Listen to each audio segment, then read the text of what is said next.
Well, what's going on, everybody? Welcome back to the channel. Today I'm going to break down exactly all the gear that I wore for the Leadville 100, a mountain 100-mile race. Hopefully it might be helpful to you and some gear you might want to use at a 100-mile race. I'll talk about if it worked well, what I might change. Yeah, let's just get into it. Well, let's kind of break this down from head to toe. That might be easiest for me to remember exactly what I wore. Starting at the top of the head was this hat. I had my UltraTrailSteven Boco hat, and that did great as far as keeping sun out of my eye and also sweat, helping it to kind of bead off of the forehead. Did really, really well. Underneath of the hat at the start, I did wear, this is a Buff, a Buff brand of Buff. I had that around the head at the start of the race so that I could then put my Phoenix HM65R DT headlamp over top of that. I do that because I found that, this is a little bit of a heavier headlamp. It's a, good sized battery in there. And with that Buff, it helps reduce some bouncing, vibration a little bit as well. And I actually had it through the back of my hat like that right there. Throughout the start of the race and at the end of the race when I was going through the night. Gotta say, this lamp was absolutely amazing. Like I mentioned before, I will be doing a full review on it. But just to give you some quick details, I used the cool setting on this one. So this has the cool and a warm light.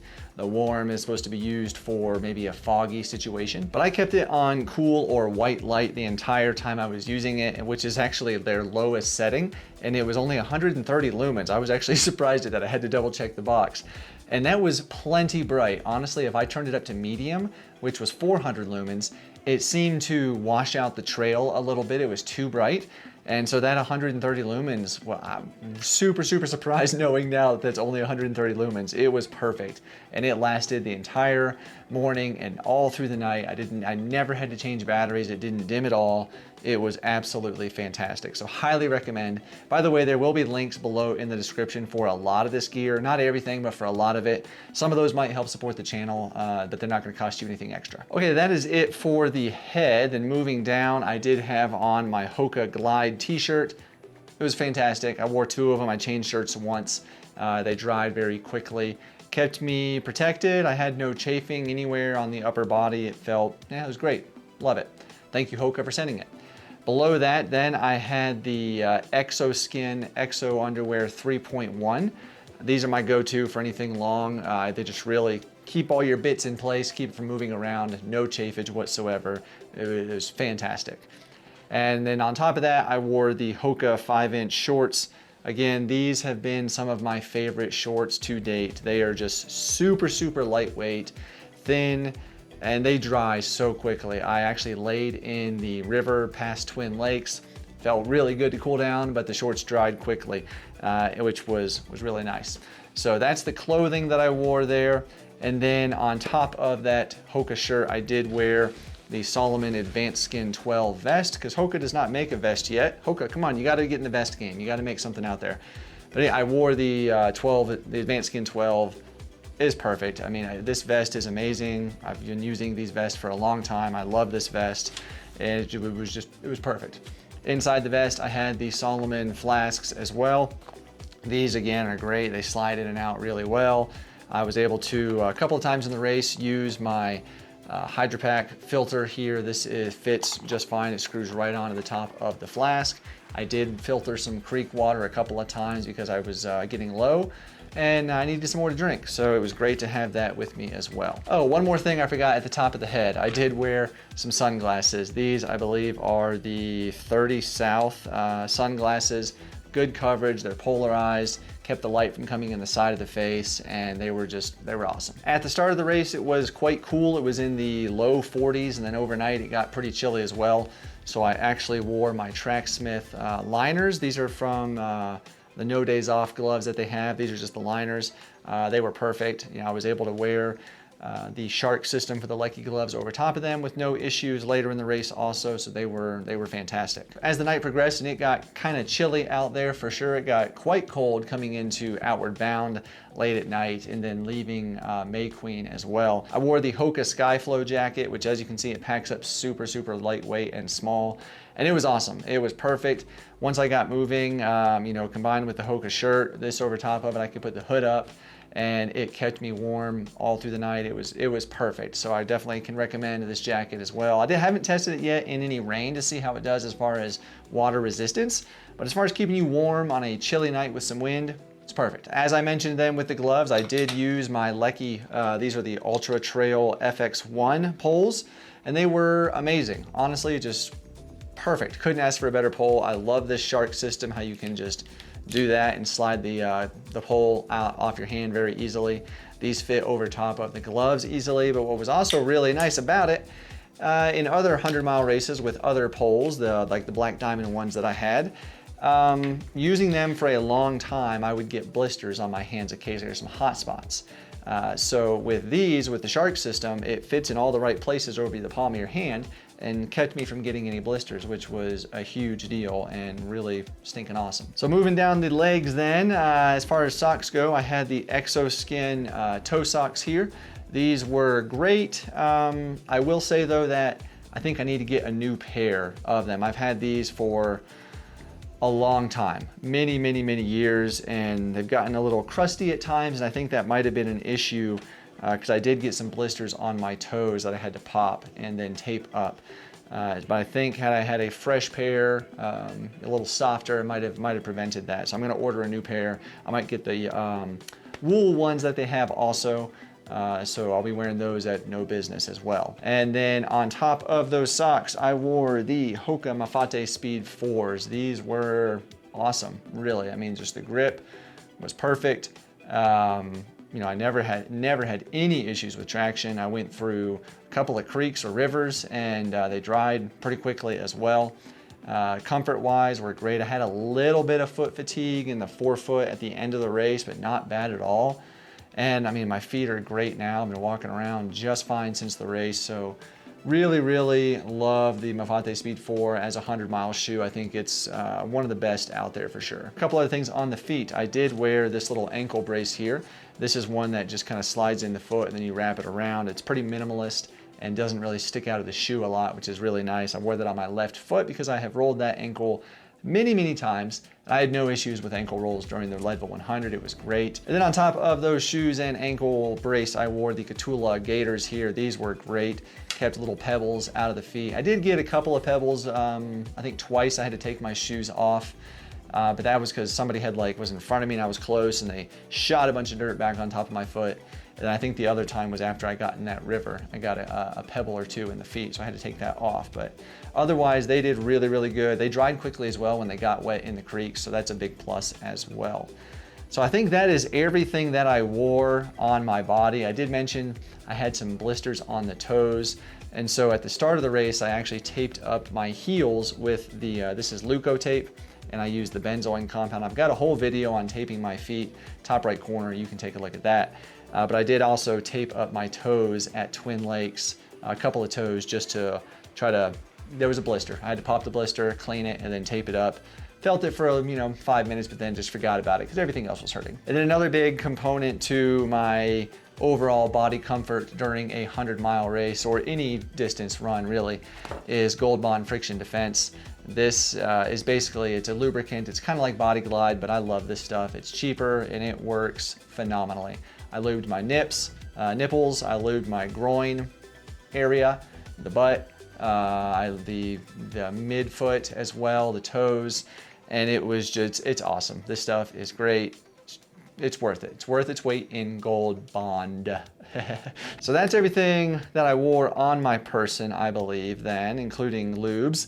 Let's talk a little bit about some of the stuff that I ate, nutrition, that kind of thing. So throughout the race, I pretty much relied on Gnarly Fuel 2.0. I had this for probably the first 10 hours of the race. And then my body started wanting some more real foods, things like that. So I kind of went more water and salt pills later in the race. So I did use some of the Salt Stick Electrolyte Fast Chews here. And also then someone beside us at Twin Lakes, I needed some salt pills, so they gave us these here, and that was awesome. I told them I didn't need the whole bag, but they said, just keep it. So that was awesome. Definitely took a few of these as well. And then my fuel, primarily, I ate a ton of these with Spring Energy Gels, the Awesome Sauce, and then the Speed Nut. That's actually what I had. I had just forced down a Speed Nut gel at May Queen inbound when I threw up. I was just not wanting to eat. My stomach had turned many hours ago. I threw up a couple of times and couldn't eat anything for the last 12.71 miles of the race. Couldn't run because every time I ran, I felt like I was gonna throw up. That's another story. You'll see that in the video. Not the throwing up, I didn't record that. But one of the things I had a couple of was these ramen noodle bowls. This is chicken flavor ramen noodles, so this is vegan, and it's great. You know, one time I told my crew, I think I was coming down, I was coming into Twin Lakes. I texted them on the way and said, hey, I want some ramen cold. So they cooked it and then put ice in it, I guess, and made it cold, and I ate the noodles. It was great. And then later on, I wanted some, and I kind of wanted it warmer. So I had another ramen then at Twin Lakes inbound, and I had more at Pipeline inbound.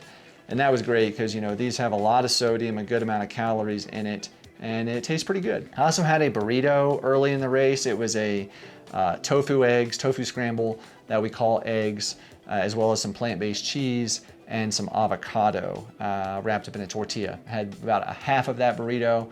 And other than that, I had a couple of fruit here and there, some watermelon, bananas. An aid station volunteer was awesome enough to get me a Lenny and Larry's cookie out of his personal stash up at Hope Aid Station, because I was vegan and they didn't really have anything that was working there because they were out of all the fruit. So that was super cool. So if you happen to see this, thank you so much. I appreciate that. I did also have a hash brown patty or two with some avocado on top. That was tasty. But I really, oh, and an Uncrustable. I had an Uncrustable at Winfield Aid Station. And then other than some chips and things like that here and there, that's about all the real food that I had. I think that was part of the issue, is I needed more real food. I did not eat enough of that, which kind of turned my stomach and contributed to that vomiting late in the race. But overall, that was the kit. And then inside, of course, I had the GoPro Hero 10 Black. I didn't actually carry my Insta360 at all. I meant to get it at May Queen, completely forgot it. But that was it, I believe. And I don't think I would change anything of this whole kit except for maybe a new pair of socks to get the toes, have a little bit more comfort in them potentially. So otherwise, yeah, I mean, everything worked perfectly. It worked exactly the way it should have. And you really can't ask for more from your gear in a 100-mile race or any distance than that, to do what they're supposed to do and rely on it. I had 3 batteries for that headlamp. Like I said, I did not have to change it once. It was stinking amazing. So I highly recommend all of this gear, but look below in the description. You can find some links to some of this stuff here. It all worked very, very well. One more thing, I totally forgot. I did wear these at the start, well, not actually in the race, but after the race, kind of post-run recovery. These are the Hoka Aura Recovery Shoes 2, I believe. And they were awesome, super comfortable, great on the toes, didn't hurt, you know, toes after a 100-mile race. So if you want a shoe to wear around after, definitely recommend checking these out. Another thing I'm totally forgetting is the watch. I wore the Coros Apex 2 Pro. It was amazing. So I started the race with, I think, 93% battery, so it was not fully charged. I used the GPX route that was provided by the race, which had the aid stations plotted in there, which was awesome because then I could use my finger and scroll up to a screen where I could see the distance to the next aid station and also the ascent to that aid station, which was very helpful. So that, I loved that feature. And then when I finished the race, I had 29% battery left, and this race did take me longer than planned. It took me 28 hours and 32 minutes, and I still had 29% battery, and that was with the all systems on GPS. So could not be more pleased or happy with the Coros Apex 2 Pro. It was awesome. I mean, I keep forgetting things. The last thing was this right here, if I can reach it. This may not look like much right here, but this is a little bracelet. Let's see if you can see that. A little rubber band bracelet that matched our team colors that my crew, Colin, his daughter, made this bracelet for the team. She made one for all of us, and that was awesome. Having that little personal touch there kind of gave us a little boost. So thank you so much for that. That was cool. So anyway, I hope that was helpful to you, maybe in planning for your race. I do have the No Business 100 coming up in under 2 months now. I'll probably be wearing a lot of this exact same kit there. Yeah, probably I might have some more pants there because if it gets colder in October, we'll see. But I had pants with me at this race, the Hoka waterproof pants, but didn't need those. It didn't rain and it didn't get cold enough, so that was good. But anyway, let me know if you have tried this stuff, if it's worked well for you, if you tried something different that maybe worked great for you as well. But I hope it was helpful, and if so, please don't forget to give the video a thumbs up. It really, truly does help out a lot, and I would really, really appreciate that. One more thing, I totally forgot. I did wear these at the start, well, not actually in the race, but after the race, kind of post-run recovery. These are the Hoka Aura Recovery Shoes 2, I believe, and they were awesome. Super comfortable, great on the toes, didn't hurt, you know, toes after a 100-mile race. So if you want a shoe to wear around after, definitely recommend checking these out. But anyway, thank you again to Hoka for sending the gear, providing all of that for me and my team. Gnarly Nutrition for the Gnarly Fuel 2.0 and Gnarly products. Phoenix Lights for providing the Phoenix headlamps. Definitely recommend all of those products. Well, thank you all so much. I appreciate you for watching. Hope it was helpful. If you have not already, go ahead and take a look at the Leadville Trail Marathon video on your screen. That was a fun one, lots of snow. But anyway, yeah, thanks, and I'll see you in the next one.